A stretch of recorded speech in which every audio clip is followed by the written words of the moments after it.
Today, let's talk about DAWs, D-A-Ws, Digital Audio Workstations. Now, often we use this term to describe software, Pro Tools, Logic, Ableton, Reaper, but the term DAW can also mean the combination of software and hardware in an audio production environment. So our definition of DAWs for this video are devices, software, or combinations of both for recording, editing, and multi-tracking audio files. Of course, digital audio workstations are used for audio production in music, film, TV, radio, video games, and podcasts. And in the 21st century, finding an audio workstation that doesn't integrate digital at least in some way is really a rarity. Now, DAWs might contain a variety of different things, and of course, the workstation setup for a professional studio is likely going to be different than a home workstation. At a bare minimum, these days, a digital audio workstation consists of a computer and DAW software. Even in a home workspace, it's likely that you might have an audio interface and some plugins, monitoring equipment for listening back. There may or may not be a mixing console, a different kind of control surface, a MIDI controller, outboard effects, so these aren't software effects, these are hardware effects units, and maybe a patch bay for routing audio.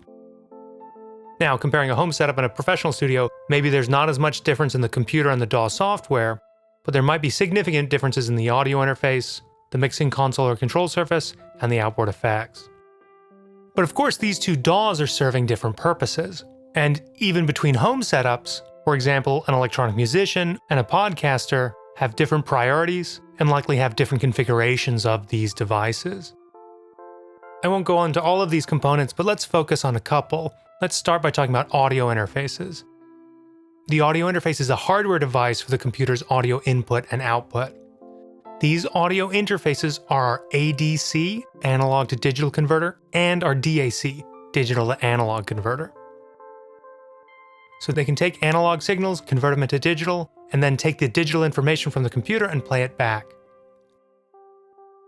Additionally, interfaces might have preamps for microphones, digital audio input-output, MIDI input and output, word clock input-output, and also virtual controls like knobs.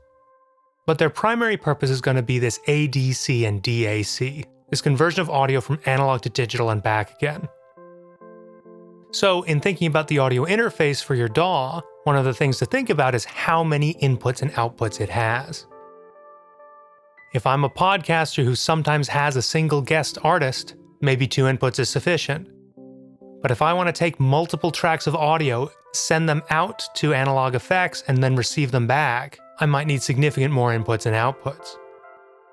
Or even if I just want to do tracking, I need to make sure I have enough inputs to record all members of the band simultaneously.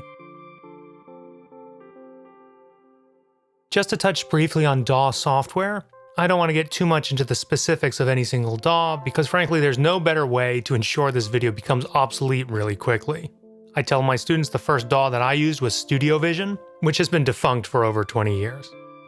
My thoughts on choosing a software is just figuring out what's important to you in that software, what you need it to do, and then build from there. If you're hoping to land a job in a professional studio, it's likely a good idea for you to understand what software is being used in studios. Or if you're focused on another field, see what people are using in that field. In the end, though, what can help ensure a long career as an audio professional is an understanding of the fundamental ideas of digital audio.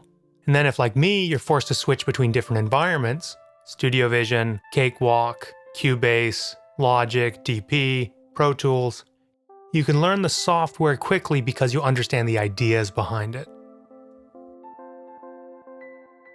I'm going to leave it there for now. I'll go into plugins a little bit later, but again, mixing consoles, control surfaces, MIDI controllers, outboard effects.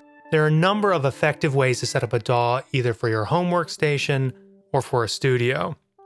Just remember, when you're looking into different ideas, it's good if you can understand who's trying to sell you what.